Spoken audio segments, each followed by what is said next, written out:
Hi guys, this is Siddhi here with the second consecutive class of Capital Budgeting Decision under E-Vidyalaya VHC department. So listen, from the previous classes, we already discussed what is Capital Budgeting Decision and its important and what are the various procedures or process of Capital Budgeting Decision. So here, I'm going to explain about the topic of method of capital budgeting decision or the techniques of capital budgeting decision. So listen, ശ്രദ്ധിക്കുക. ആദ്യത്തെ ക്ലാസ്സിൽ നമ്മൾ എന്താണ് capital budgeting decision, അതുപോലെ അതിൻ്റെ importance, പ്രാധാന്യങ്ങൾ, പിന്നെ capital budgeting ഡിസിഷൻ്റെ procedures, ഇത്രയും കാര്യങ്ങളാണ് നമ്മൾ ഡിസ്കസ് ചെയ്തത്. സോ നമ്മൾക്കറിയാം capital budgeting decision എന്ന് പറഞ്ഞാൽ the decision regarding the investment of capital in fixed assets like land and building, plant and machinery, furniture and fixtures, etc. Capital fixed അസറ്റിൽ നിക്ഷേപിക്കുന്നതുമായി ബന്ധപ്പെട്ട തീരുമാനത്തെയാണ് എന്ത് വിളിക്കുന്നത്? ക്യാപിറ്റൽ ബഡ്ജറ്റിംഗ് ഡിസിഷൻ എന്ന് വിളിക്കുന്നത്. ഇതിൻ്റെ പ്രൊസീജിയർ എന്തൊക്കെയാണ് നമ്മൾക്കറിയാം. ഇതിൻ്റെ പ്രൊസീജിയേഴ്സിൽ ഫസ്റ്റ് വൺ എന്താണെന്ന് വെച്ചാൽ identification of investment project. Invest ചെയ്യാൻ ആവശ്യമായ പ്രോജക്റ്റിനെ ഐഡന്റിഫൈ ചെയ്യുക എന്നുള്ളതാണ്. സെക്കൻഡ് സ്റ്റെപ്പ് നമ്മൾ പഠിച്ചിട്ടുണ്ട് evaluation of the investment project. പ്രോജക്റ്റുകളൊക്കെ എന്ത് ചെയ്യണം? ഇവാലുവേറ്റ് ചെയ്യണം. That means cost benefit analysis നടത്തണം.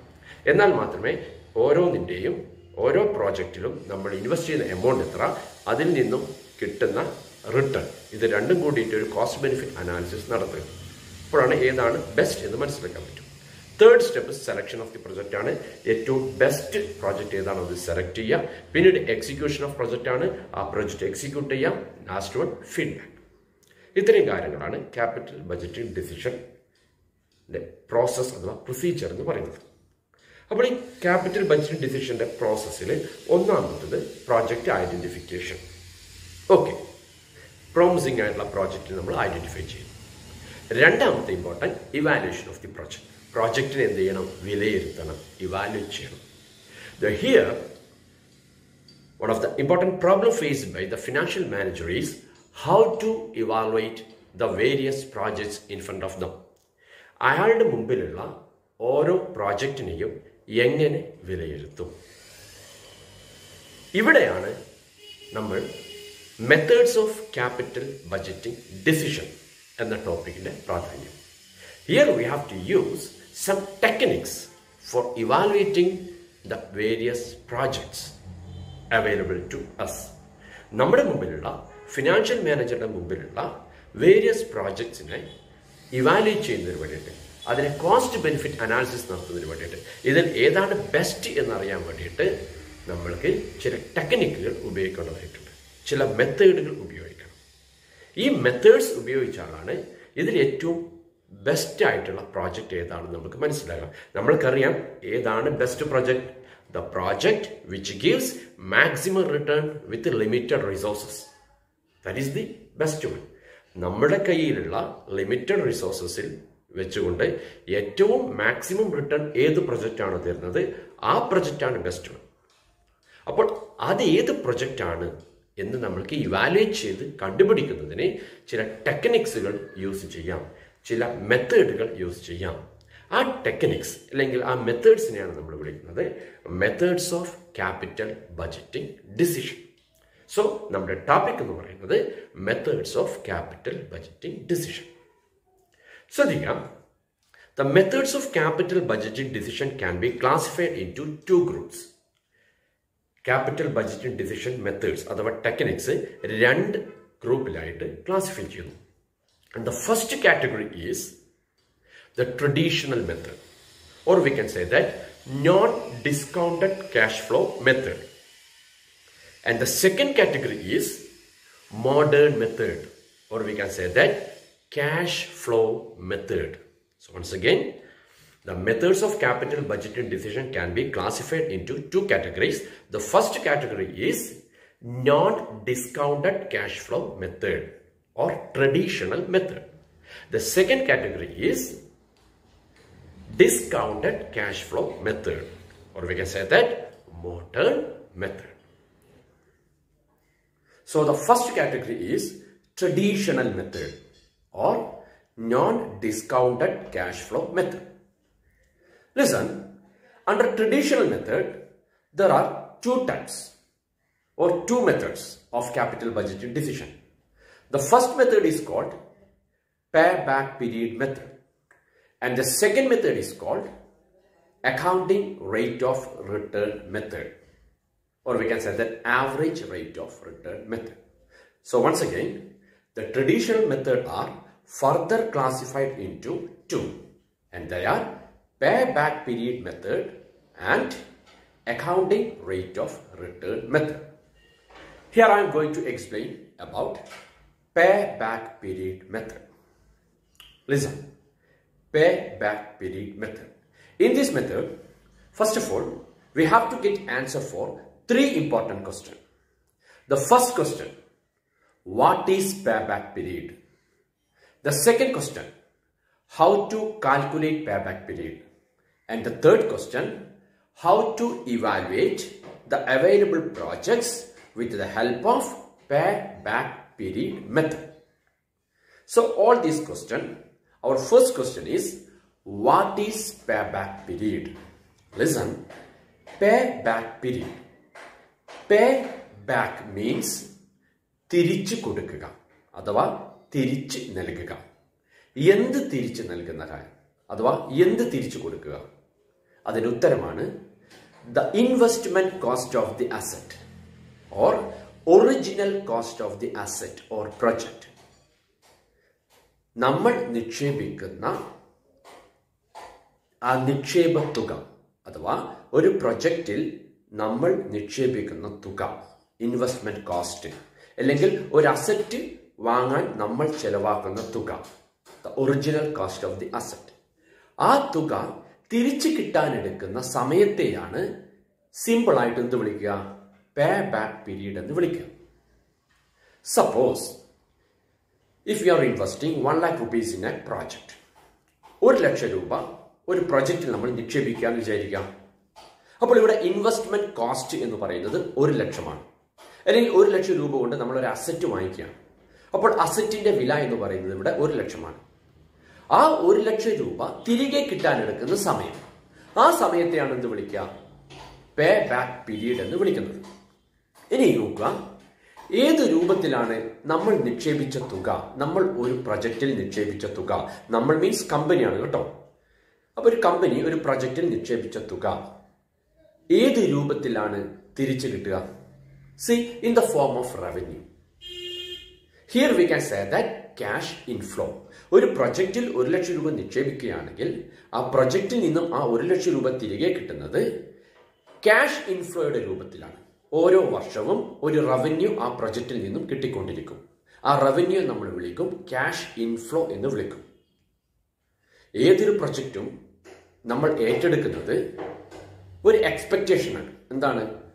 ആ പ്രൊജക്റ്റിൽ നിന്നും അതിന്റെ എസ്റ്റിമേറ്റഡ് ലൈഫ് വരെ. Listen, our expectation is we will get cash inflows or we will get revenue from the asset or from the project throughout the year until its estimated life. ആ പ്രൊജക്റ്റിന്റെ estimated life എത്രയാണോ, ഒന്നിക്കൽ 5 വർഷമായിരിക്കാം, അല്ലെങ്കിൽ 10 വർഷമായിരിക്കാം, അല്ലെങ്കിൽ 20 വർഷമായിരിക്കാം. അപ്പൊ എത്രയാണോ ആ പ്രൊജക്റ്റിന്റെ എസ്റ്റിമേറ്റഡ് ലൈഫ്, ആ അത്രയും വർഷം ആ പ്രൊജക്റ്റിൽ നിന്നും നമ്മൾക്ക് ഒരു റവന്യൂ കിട്ടിക്കൊണ്ടിരിക്കും, ക്യാഷ് ഇൻഫ്ലോ കിട്ടിക്കൊണ്ടിരിക്കും എന്നുള്ള ഒരു എക്സ്പെക്ടേഷനിലാണ് ആ പ്രൊജക്റ്റിൽ നമ്മൾ എന്ത് ചെയ്യുന്നത്? നിക്ഷേപിക്കുന്നത്. ക്ലിയർ? അതിന് ഓരോ വർഷവും എന്ത് കഴിയും? ആ പ്രൊജക്റ്റിൽ നിന്നും ക്യാഷ് ഇൻഫ്ലോ വന്നുകൊണ്ടിരിക്കും. ഇങ്ങനെ എത്ര വർഷം കൊണ്ടാണ് നമ്മൾ നിക്ഷേപിച്ച ആ നിക്ഷേപ തുക, ആ ഇൻവെസ്റ്റ്മെന്റ് കോസ്റ്റ് നമ്മുടെ കയ്യിൽ വരുന്നത്?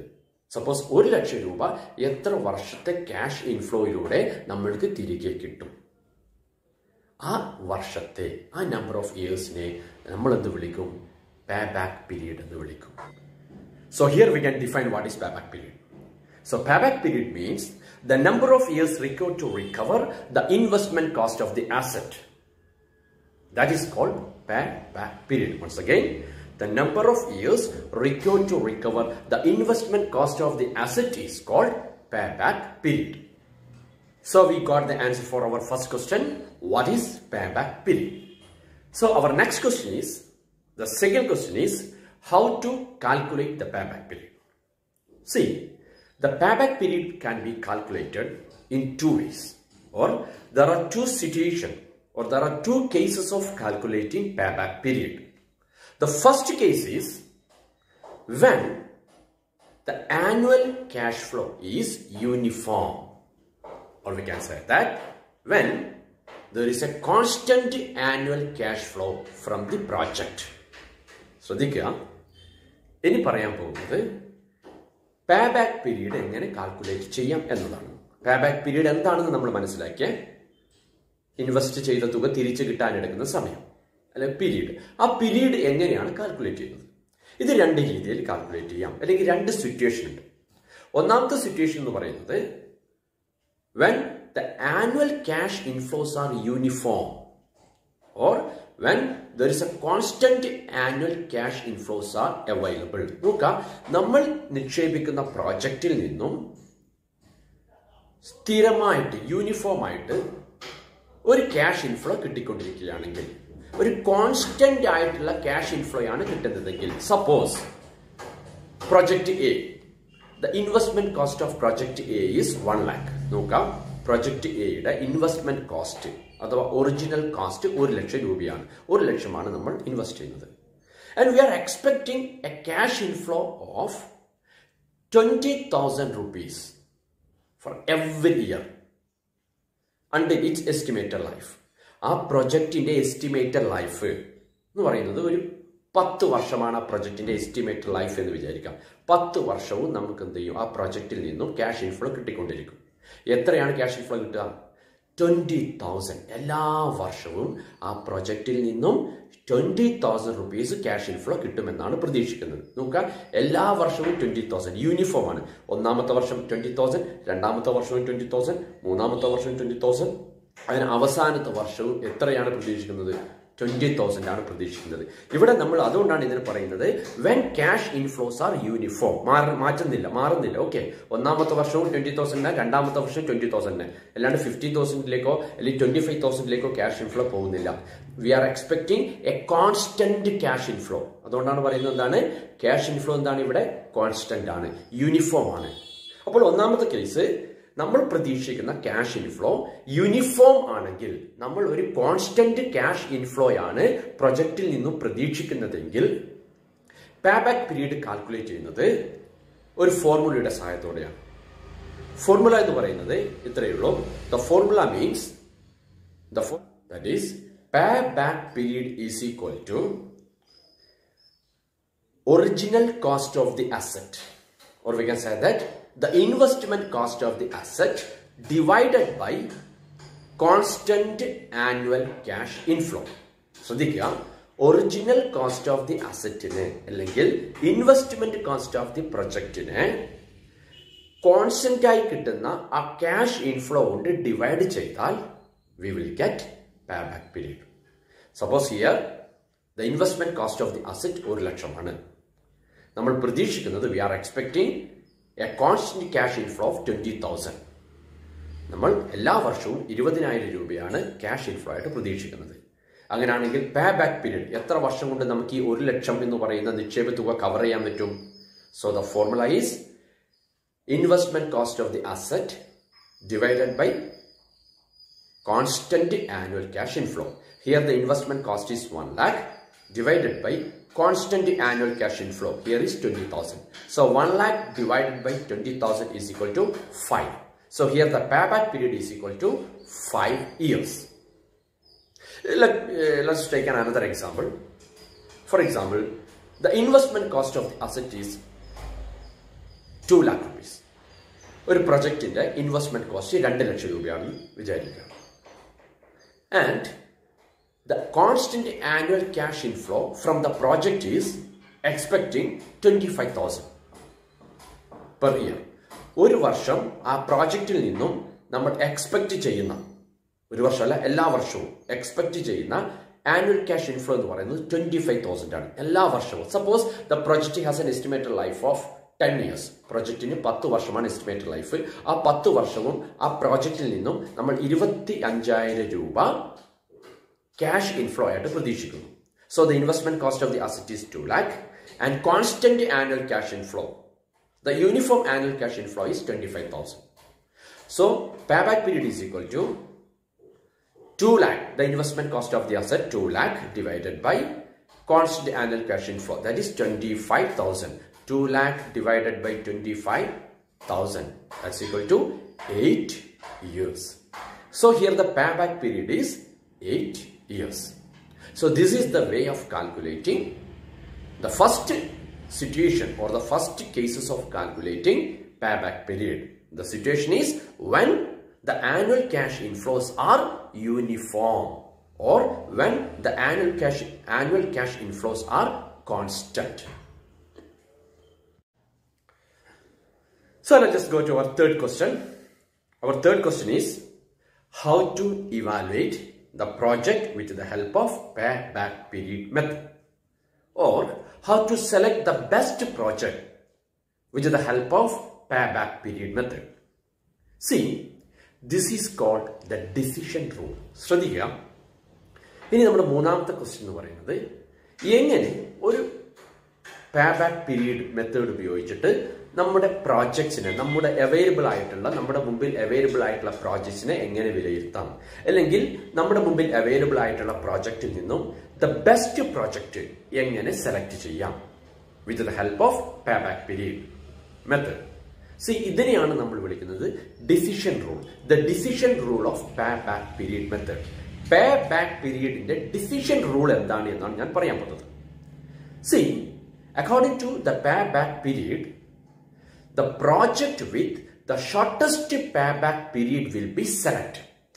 Very important one. നോക്കുക, payback period മെത്തേഡിലെ ഡിസിഷൻ റൂൾ എന്താണെന്ന് വെച്ചാൽ the project with shortest payback period will be selected. So you suppose there are so many projects available to us.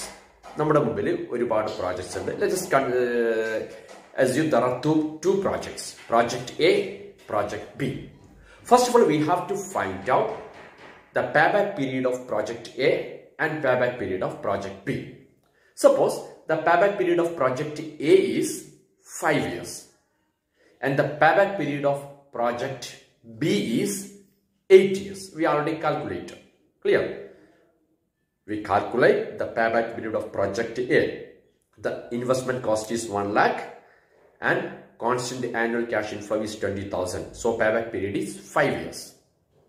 The project B, the investment cost is 2 lakh and constant annual cash inflow is 25,000. So payback period is 2 lakh divided by 25,000. That is 8 years. Okay, 8 years. So project A, payback period 5 years. Project B, payback period 8 years. Here we have to take a decision that which project should be selected. ഏത് project select ചെയ്യണം? Project A ഉണ്ട്, project B ഉണ്ട്. ഇവിടെ നമ്മൾ the project with shortest payback period will be selected. ഏത് പ്രോജക്റ്റിനാണോ ഏറ്റവും shortest ആയിട്ടുള്ള ഏറ്റവും ചെറിയ പേബാക്ക് പീരീഡ് ഉള്ളത് ആ പ്രോജക്റ്റിനെ നമ്മൾ എന്ത് ചെയ്യും? സെലക്ട് ചെയ്യും.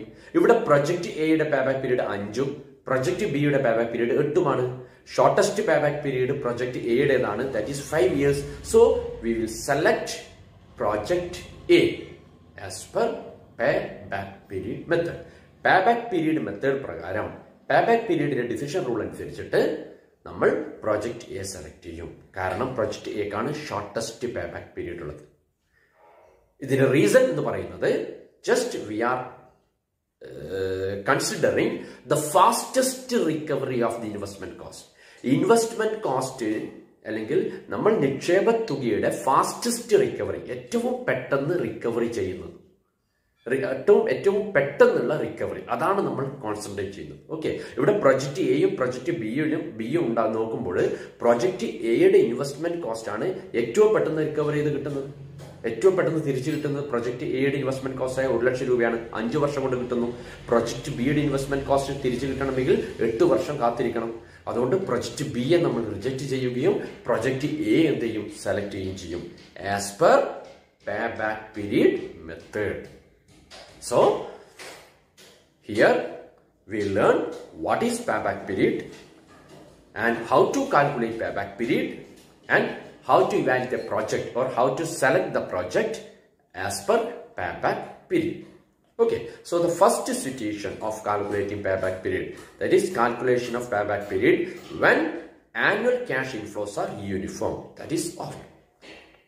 So the next situation is when annual cash inflows are not uniform, when annual cash inflows are uneven.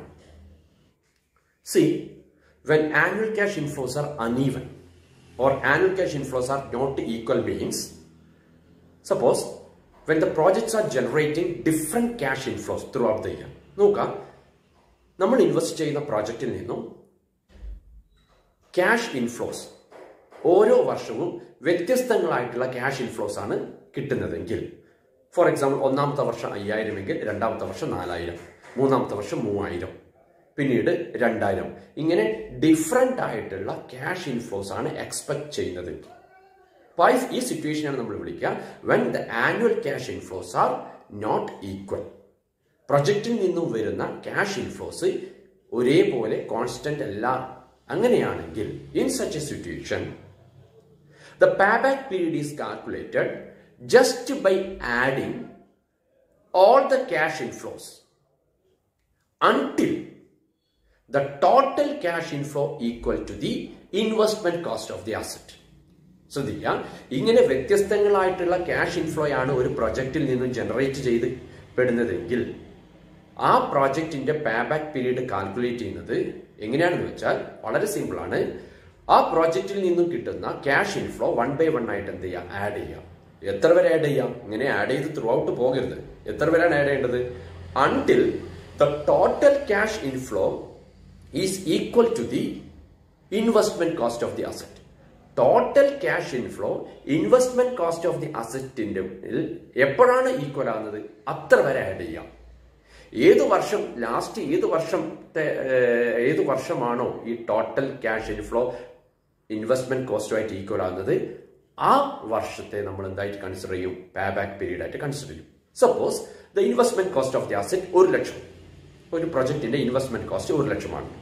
ആ പ്രൊജക്റ്റിൽ നിന്നും ജനറേറ്റ് ചെയ്യുന്ന എക്സ്പെക്ട് ചെയ്യുന്ന ക്യാഷ് ഇൻഫ്ലോ ഒന്നാമത്തെ വർഷം ഒരു 50,000 ആണ്. രണ്ടാമത്തെ വർഷം 30,000 ആണ്.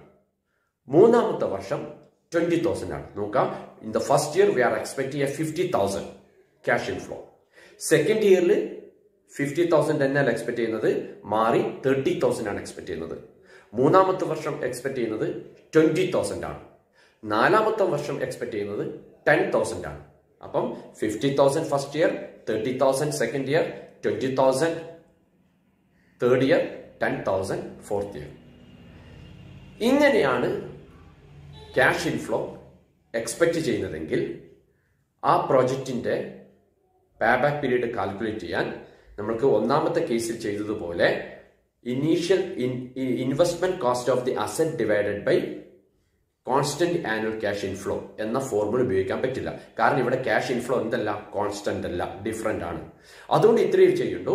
ക്യാഷ് ഇൻഫ്ലോസ് എന്ത് ചെയ്യാം, തുടരെ കൂട്ടുക, അക്യുമുലേറ്റ് ചെയ്യുക. Okay, so first year cash inflow 50,000 ആണ്, plus second year cash inflow 30,000. അപ്പോൾ 50,000 plus 30,000 80,000. Third year cash inflow എത്രയാണ്? 20,000 ആണ്. So 80,000 plus 20,000 is equal to 1 lakh. അപ്പോൾ നമ്മുടെ പ്രൊജക്ട് കോസ്റ്റ് എന്ന് പറയുന്നത് 1 lakh ആണ്.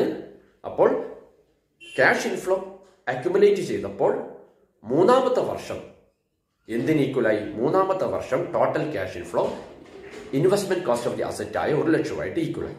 So here the payback period is calculated as 3 years. 3 വർഷം കൊണ്ട് ടോട്ടൽ ക്യാഷ് ഇൻഫ്ലോ പ്രൊജക്റ്റ് കോസ്റ്റുമായിട്ട് ഈക്വൽ ആവുന്നു. അതുകൊണ്ട് പേബാക്ക് പീരീഡ് 3 വർഷമായിട്ട് കൺസിഡർ ചെയ്യുന്നു. So very simple, in such a situation when the cash inflows are not equal or when the cash inflows are uneven, in such a cases for calculating the payback period we have to just add the cash inflows until the total cash inflow equal to the investment cost of the asset. Total cash inflow investment cost of the asset in equal ആകുന്നത് വരെ എന്ത് ചെയ്യാം, cash ഇൻഫ്ലോയെ add ചെയ്യുക. ഏത് വർഷമാണോ equal ആവുന്നത് ആ വർഷം നമ്മൾ എന്തായിട്ട് കൺസിഡർ ചെയ്യും, പേ ബാക്ക് പീരീഡ് ആയിട്ട് കൺസിഡർ ചെയ്യും. So let's take another example. Suppose the investment cost of the asset is 10,000 and the cash inflows expected from the project for the first 5 years are, listen, first year it is 4,000, second year it is 3,000, third year it is 2,000, fourth year it is again 2,000, and fifth year it is 1,000. So these are the respective cash inflows from the project for the first 5 years. So here we have to calculate the payback period. നോക്കാം, ഇവിടെ investment cost, അസറ്റിന്റെ investment cost 10,000 ആണ്, 10,000 ആണ്. അതുപോലെ ആ പ്രോജക്റ്റിൽ നിന്നും അല്ലെങ്കിൽ ആ അസറ്റിൽ നിന്നും എക്സ്പെക്ട് ചെയ്യുന്ന ക്യാഷ് ഇൻഫ്ലോസ് 4,000, 3,000, 2,000, 2,000, ലാസ്റ്റ് ഇയർ 1,000. അപ്പൊ നമ്മൾക്കറിയാം ഈ സിറ്റുവേഷൻ എന്ന് പറയുന്നത് ക്യാഷ് ഇൻഫ്ലോസ് എന്താണ്, ഇവിടെ യൂണിഫോം അല്ല, ഡിഫറെന്റ് ആണ്. അതുകൊണ്ട് തന്നെ നമ്മുടെ ഫോർമുല ആയിട്ടുള്ള ഫസ്റ്റ് കേസിലെ ഫോർമുല ആയിട്ടുള്ള cost of investment cost of the asset divided by constant annual cash inflow എന്ന് പറയുന്ന ഫോർമുല ഉപയോഗിക്കാൻ പറ്റില്ല. അപ്പോൾ ഇവിടെ നമ്മൾ ചെയ്യേണ്ടത് ഇത്രയേ ഉള്ളൂ, we have to accumulate the cash inflows. So ആദ്യത്തെ ഇയറിലുള്ള ക്യാഷ് ഇൻഫ്ലോ 4,000 ആണ്. സോ 4,000 പ്ലസ് രണ്ടാമത്തെ വർഷം ക്യാഷ് ഇൻഫ്ലോ എത്രയാണ്, 3,000 ആണ്. അപ്പൊ 4,000 പ്ലസ് 3,000 ദാറ്റ് ഈസ് 7,000. ദെൻ മൂന്നാമത്തെ വർഷത്തെ ക്യാഷ് ഇൻഫ്ലോ 2,000 ആണ്. So 7,000 plus 2,000 is equal to 9,000. നോക്കുക, ആദ്യത്തെ 3 വർഷത്തെ ക്യാഷ് ഇൻഫ്ലോ ആഡ് ചെയ്തപ്പോൾ നമുക്ക് 9,000 റുപ്പീസ് ആയി. ടോട്ടൽ ക്യാഷ് ഇൻഫ്ലോ എത്രയായി, മൊത്തം നമ്മുടെ കയ്യിൽ തിരിച്ചു വന്നത് 9,000 രൂപ തിരിച്ചു വന്നു. നമ്മുടെ ഇൻവെസ്റ്റ്മെന്റ് കോസ്റ്റ് 10,000 ആണ്. ഈ 10,000 ആണ് റിക്കവർ ചെയ്യേണ്ടത്. എന്നാൽ 3 വർഷം കൊണ്ട് നമ്മൾ 9,000 റിക്കവർ ചെയ്തു. ഇനി 4ാമത്തെ വർഷം പ്രൊജക്ട് ജനറേറ്റ് ചെയ്യുന്ന ക്യാഷ് ഇൻഫ്ലോ എന്ന് പറയുന്നത് 2,000 ആണ്. സോ ആ 2,000 കൂടി ആഡ് ചെയ്ത് കഴിഞ്ഞാൽ 11,000, ടോട്ടൽ ക്യാഷ് ഇൻഫ്ലോ 11,000 എത്തും. പക്ഷെ നമ്മൾക്ക് വേണ്ടത് എത്രയാണ്, 10,000 റിക്കവർ ചെയ്യുന്ന ടൈമാണ് വേണ്ടത്. ഓക്കെ, അപ്പൊ 3 വർഷം കൊണ്ട് 9,000 റിക്കവർ ചെയ്തു. എന്നാൽ 4 വർഷം ആകുമ്പോഴേക്കും 11,000 രൂപയാണ് റിക്കവർ ചെയ്യുന്നത്. എന്നാൽ 10,000 രൂപ റിക്കവർ ചെയ്യാൻ എടുക്കുന്ന ടൈമാണ് വേണ്ടത്. അപ്പോൾ 3 വർഷം കൊണ്ട് 9,000 രൂപ റിക്കവർ ചെയ്തു. ഇനി നമ്മൾക്ക് റിക്കവർ ചെയ്യേണ്ടത് 1,000 രൂപയാണ്. എന്നാൽ 4ാമത്തെ വർഷം പ്രൊജക്റ്റ് ജനറേറ്റ് ചെയ്യുന്നത് 2,000 രൂപയാണ് ക്യാഷ് ഇൻഫ്ലോ. പ്രൊജക്റ്റിൽ നിന്ന് കിട്ടുന്ന ക്യാഷ് ഇൻഫ്ലോ 2,000 രൂപയാണ്. സോ ദ ഇൻവെസ്റ്റ്മെന്റ് കോസ്റ്റ് ആയിട്ടുള്ള 10,000 റുപ്പീസ് റിക്കവർ ചെയ്യാൻ എടുക്കുന്ന ടൈം എന്ന് പറയുന്നത് 3 വർഷത്തിനും 4 വർഷത്തിനും ഇടയിലുള്ള പീരീഡ് ആയിരിക്കും. 3 വർഷം കൊണ്ട് 9,000 ആണ് റിക്കവർ ചെയ്യുന്നത്, 4 വർഷം കൊണ്ട് 11,000 ആണ് റിക്കവർ ചെയ്യുന്നത്. നമ്മൾക്ക് വേണ്ടത് 10,000 രൂപ റിക്കവർ ചെയ്യാൻ എടുക്കുന്ന ടൈമാണ്. അപ്പൊ 3 വർഷവുമല്ല 4 വർഷമല്ല, ഇതിന് രണ്ടിനും ഇടയിലായിരിക്കും. ദാറ്റ് മീൻസ് 3 വർഷവും കുറച്ച് മാസവും ആയിരിക്കും. 4 വർഷം കംപ്ലീറ്റ് ആവശ്യമില്ല. അപ്പോൾ ആ കുറച്ച് മാസം അത് കാൽക്കുലേറ്റ് ചെയ്യാനുള്ള വഴി എന്ന് പറയുന്നത് ഒന്നുകൂടി 3 വർഷം കൊണ്ട് 9,000 രൂപ റിക്കവർ ചെയ്തു.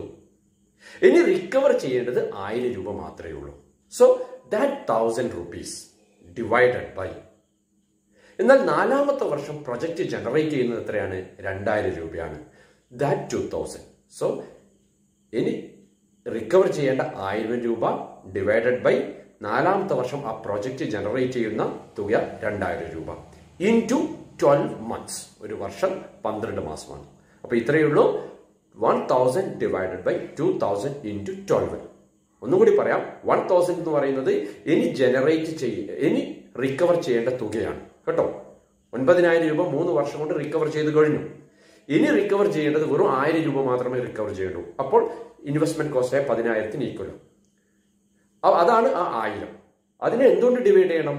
എന്നാൽ 4ാമത്തെ വർഷം പ്രൊജക്ട് നമ്മൾക്ക് തരുന്നത് എത്രയാണ്? 2000 ആണ്. സോ 1000 ഡിവൈഡഡ് ബൈ 2000 ഇൻറ്റു 12 മന്ത്സ്. അപ്പോൾ 1000 രൂപ റിക്കവർ ചെയ്യാൻ എടുക്കുന്ന ടൈം എന്ന് പറയുന്നത് എത്രയായിരിക്കും? 1000 ഡിവൈഡഡ് ബൈ 2000 ഇൻറ്റു 12 എന്ന് പറയുമ്പോൾ 6 മാസം. അത് ക്ലിയർ ആണല്ലോ? 6 മാസം. അപ്പൊ 6 മാസം കൊണ്ട് നമ്മൾ ചെയ്യും? ഒരു വർഷം കൊണ്ട് 2000 റിക്കവർ ചെയ്യുന്നു. അങ്ങനെയാണെങ്കിൽ 6 മാസം കൊണ്ട് 1000 റിക്കവർ ചെയ്യുന്നു. അപ്പൊ 1000 രൂപ റിക്കവർ ചെയ്യാൻ എടുക്കുന്ന സമയം 6 മാസമാണ്. അത് കാൽക്കുലേറ്റ് ചെയ്യുന്നത് ഒരു കാൽക്കുലേറ്റ് ചെയ്യുന്ന ആ ഫോർമുല എന്ന് പറയുന്നത് ഇനി റിക്കവർ ചെയ്യേണ്ട തുക 1000 ഡിവൈഡഡ് ബൈ ആ 4th ഇയറിൽ ജനറേറ്റ് ചെയ്യുന്ന ക്യാഷ് ഇൻഫ്ലോ 2000 ഇൻറ്റു 12. അപ്പോൾ നമ്മൾക്ക് 6 മന്ത് കിട്ടും. അപ്പം പേബാക്ക് പീരീഡ് എന്ന് പറയുന്നത്, ടോട്ടൽ പേബാക്ക് പീരീഡ് എന്ന് പറയുന്നത് 3 years and 6 months. ഇതാണ് സെക്കൻഡ് കേസിലെ ക്യാഷ് ഇൻഫ്ലോ അണീവൺ ആയാൽ അഥവാ ഈക്വൽ അല്ല എങ്കിൽ, യൂണിഫോം അല്ല എങ്കിൽ പേബാക്ക് പീരീഡ് കാൽക്കുലേറ്റ് ചെയ്യുന്ന രീതി.